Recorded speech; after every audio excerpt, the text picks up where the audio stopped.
यस्यानन्दतरङ्गशीकरसमा स्वादेन देवासमे आनन्दाब्धिविगाहनं विदधते लोकाश्च मोदान्विता।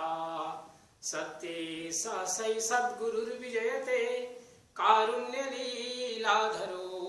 हंसानां निजलोकदः सुखकरो बोधेन्दुरत्नाकरः।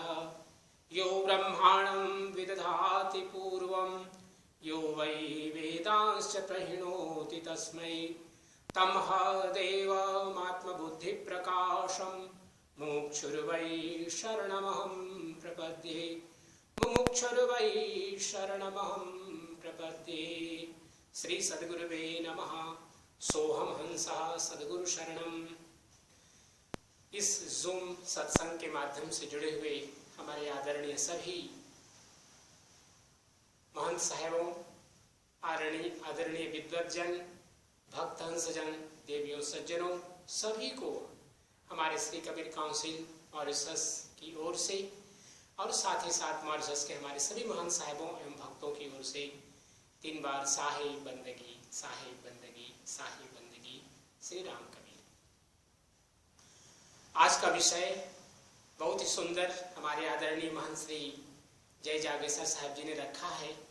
हम लोगों का परम सौभाग्य सत्संग के माध्यम से सुंदर सुंदर प्रवचन, भजन, विचारों को श्रवण करने का सुअवसर प्राप्त होता है। और मेरे लिए भी सौभाग्य की बात है कि जब जब समय मिलता है हम आपके साथ जुड़ते हैं। आज का विषय सुमिरन सार। हम सब जानते हैं सुमिरन एक ऐसा विषय है, विश्व में कोई भी ऐसा संप्रदाय नहीं है जो इस सुमिरन के बारे में कुछ न कुछ चर्चा न किया हो। और हमारे हिंदू संस्कृति में तो सुमिरन का बहुत ही महत्व दिया गया है। चाहे कोई भी संप्रदाय हो, सनातन वाले हो या पौराणिक वाले हो, या हमारे कबीर पंथ में तो सतगुरु कबीर साहब ने सुमिरन का एक अंग साखी ग्रंथ में दिया है और जिसमें काफी साखियां हैं। तो कुछ सुमिरन सार के बारे में आज एक अपनी वाणी को पवित्र करने का अवसर मिल रहा है। हमारे मन में सुमिरन के बारे में 3 प्रश्न उठते हैं कि सुमिरन क्या है, सुमिरन हम क्यों करें, कैसे करें और सुमिरन से हमें लाभ क्या है। तो सर्वप्रथम हम जाने कि सुमिरन क्या है। सुमिरन वह एक ऐसा भक्ति का मार्ग जिसमें हम किसी नाम का स्मरण करते हैं, जिसमें किसी, अगर हम सगुण धारा से जुड़े हैं तो रूप का सुमिरन करते हैं। तो सतगुरु कबीर साहब ने कहा, सुमिरन करहु सत्य का, सुमिरन करहु गुरुदेव का, सुमिरन करहु राम का। काल गहे हैं केस ना जाने कित मारी हैं, क्या घर क्या परदेश। तो ये सबसे बड़ा कारण है कि सुमिरन हम क्यों करें। सुमिरन इसलिए करें क्योंकि सुमिरन के माध्यम से जो हमारे आवागमन का चक्र है हम उससे मुक्ति प्राप्त करते हैं। सुमिरन का जो स्वरूप है, एक बहुत सुंदर ग्रंथ है हमारे आचार्य गद्दी खरसिया, जो नाद वंश का आचार्य पीठ है, उसके द्वितीय हजूर साहब आचार्य साहब श्री 1008 पंथ श्री प्रकाशमणि नाम साहब जी ने एक बहुत सुंदर ग्रंथ लिखा जो शब्द सुरत योग के बारे में है और उसका नाम है श्रीमद् प्रकाशमणि गीता। इसमें 18 अध्याय है। इसमें 9वें अध्याय में इस सुमिरन के बारे में बहुत ही सुंदर बात कही गई है। अगर उस अध्याय का अध्ययन करें, क्योंकि ये पूरा 18 अध्यायों का ग्रंथ है जिसमें अंतिम में जाकर किस प्रकार मुक्ति प्राप्त होती है, पूरी साधना का स्वरूप उसमें दिया गया है।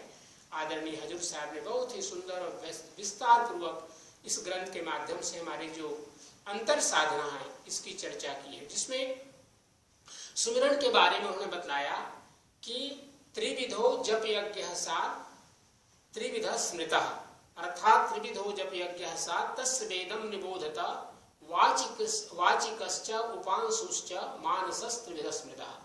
अर्थात ये जप सुमिरन का 3 स्वरूप है। जब हम किसी नाम का स्मरण करते हैं, हमें गुरुदेव के माध्यम से गुरु मंत्र मिलता है, हम उसका जाप कर सकते हैं, सत्य नाम का जाप कर सकते हैं। जिस परंपरा से हम जुड़े हैं उन महापुरुष के द्वारा दिया हुआ जो भी हमें इष्ट देव का मंत्र है उसका भी हम सुमिरन कर सकते हैं। तो इसको 3 प्रकार हमारे साहब जी बतला रहे हैं कि यह सर्वप्रथम कि उच्चारण करके हम उस नाम को सुमिरन करें, अर्थात वह आवाज उसमें शब्द की ध्वनि हमें मिले, ऐसे एक प्रकार का सुमिरन है। दूसरा है जिसमें हम ओंठ केवल हिलते हैं लेकिन शब्द बाहर नहीं आते। और तीसरा है जिसको हम मानसिक जाप कहते हैं। बाह्य सुमिरन से समस्त जो भी बाह्य जितने भी जीव जंतु हैं उन सबको भी इस नाम का पुण्य मिलता है। अगर हम इसको केवल ओंठ हिलाते हैं लेकिन शब्द बाहर नहीं आते हैं तो वह गुंजार, उस मंत्र का जो गुंजार है, वाइब्रेशन है, वो हमारे अंतर में वाइब्रेट होता है। और तीसरा जो हम मानसिक जाप करते हैं जिसमें किसी प्रकार का ना ओंठ हिलता है न शब्द आवाज बाहर आते हैं, और इस प्रकार मानसिक जाप से हमारी अंतर चेतना जागृत होती है। तो ये 3 प्रकार की जप की विधियां बतलाई गई हैं। सदगुरु कबीर साहब ने कहा, लेने को गुरु नाम है, देने को अन्नदान, तरने को आधीनता, बूढ़न को विमान। अर्थात अगर हम जीवन में कुछ भी प्राप्त करना चाहते हैं तो सबसे बड़ा है गुरु का नाम, गुरु के द्वारा दिए हुए नाम का सुमिरन, और किसी अन्य व्यक्ति को जो अगर बुभुक्षु है, भूखा है, उसको हम अन्नदान करें और दास्य भाव हम अपने जीवन में लाएं। क्योंकि जब तक अभिमान होगा, हमारे अंदर भक्ति जागृत नहीं होगी, इसलिए बार बार सदगुरु कबीर साहब ने कहा कि तरने को आधीनता। अगर जीवन में हम भक्ति की ओर प्रवृत्त हो रहे हैं तो सर्वप्रथम हमारे अंदर की जितने भी प्रकार की कामनाएं हैं, इच्छाएं हैं, हमारे अहंकार हैं, ये सब को समाप्त करना आवश्यक है। और जो व्यक्ति के जीवन में अहंकार है, निश्चय ही उसके लिए न भक्ति का मार्ग है न तो ज्ञान का मार्ग है।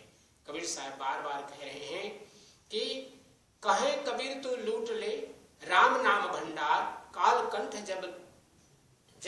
जब लोग है रोके 10 द्वार। हमारे शरीर में 10 द्वार है, इसलिए साहब कबीर बार बार कहते हैं 10 द्वारे का पिंजरा तामे पंछी पवन। आत्मा रूपी पंछी हमारे इस 10 द्वारे के पिंजरे में है, और इसमें जब तक यह हमारी आवाज आ रही है, हमारे अंदर में जब तक आत्म तत्व है, तब तक हम समय का सदुपयोग करें और उस परमात्मा के नाम का सुमिरन करें।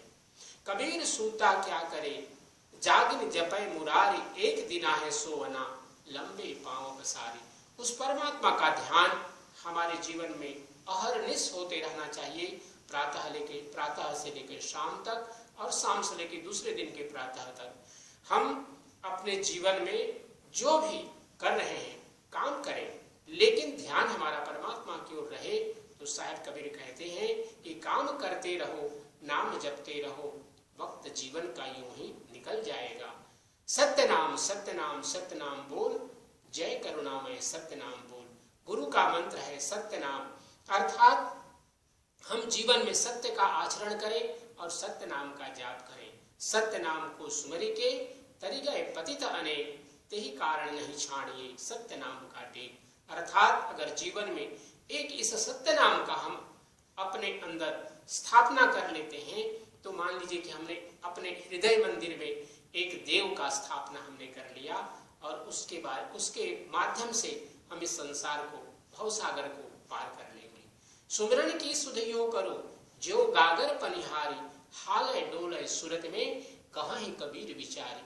क्योंकि हम अपने जीवन में एक उदाहरण के माध्यम से सदगुरु कबीर साहब समझा रहे हैं कि प्राचीन काल में जो पनिहारी पानी लेने के लिए तालाब में या कुएं में जाती थी, अपने आपस में सहेलियों के साथ बातचीत करती थी, सिर पर उनका घड़ा जल से भरा हुआ होता था, चल भी रही हैं, बात भी कर रही है, लेकिन उनका ध्यान है कि घड़ा गिरने न पाए।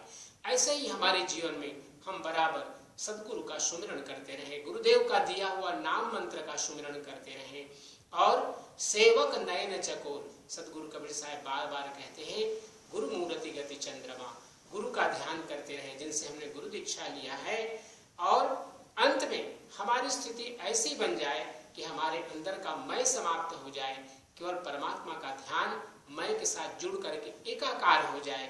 यही महायोग है।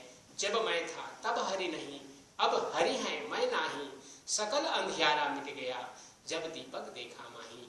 ये सुमिरन का दीपक जब जिसके हृदय में जल जाता है, उसके अंदर के सारे कलमश, सारे अपकर्म के जो प्रतिफल हैं, पाप कर्मों के प्रतिफल हैं, वो सब समाप्त हो जाते हैं। वो जीवन मुक्ति दशा को प्राप्त कर लेता है और उसके जीवन में केवल परमात्मा का आविर्भाव होने के कारण सर्वत्र प्रकाश और सब जगह उसे परमात्मा का ही दर्शन होता है। तो ये जीवन को हम सब लोग, बहुत ही मूल्यवान यह जीवन है, उसी भक्ति के मार्ग पर ले चलें और अपने जीवन को धन्य बनाएं। आप सभी आदरणीय महान साहेब, सभी भक्त हंसजन और सभी देवियों सज्जनों को पुनः हमारी ओर से सादर साहेब बंदगी, साहेब बंदगी, साहेब बंदगी। Satyanam Ram Kabir.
God, then only we'll be able to make good use of the 10-door cage that we are in.